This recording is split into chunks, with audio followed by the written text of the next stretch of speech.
ಆಂಧ್ರ, ತೆಲಂಗಾಣ, ಮಹಾರಾಷ್ಟ್ರದಲ್ಲಿ ಹಕ್ಕಿ ಜ್ವರ. ಹೊರ ರಾಜ್ಯಗಳ ಕೋಳಿ ಮೊಟ್ಟೆಗಳ ಆಮದು ಸ್ಥಗಿತ.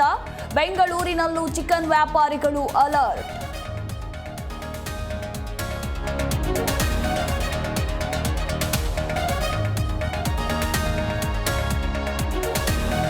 ಹೃದಯಾಘಾತದಿಂದ ಬಿಹಾರ ಮೂಲದ ಕಾರ್ಮಿಕ ಸಾವು. ನಾಯಿಯಂತೆ ದೇಹ ಎಳೆದೊಯ್ದು ಸಿಬ್ಬಂದಿ ಅಮಾನವೀಯತೆ. ಕಲಬುರಗಿಯಲ್ಲಿ ನಾಯಕರಿ ಸಮಾಜ ತಲೆ ತಗ್ಗಿಸೋ ಘಟನೆ.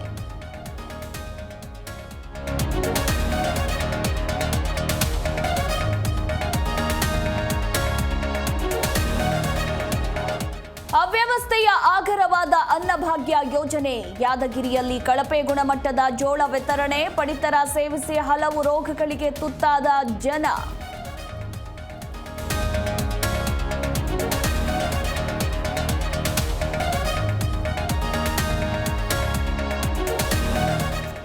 ಪ್ರಯಾಗ್ರಾಜ್ ನದಿ ನೀರು ಸ್ನಾನಕ್ಕೆ ಯೋಗ್ಯವಲ್ಲ.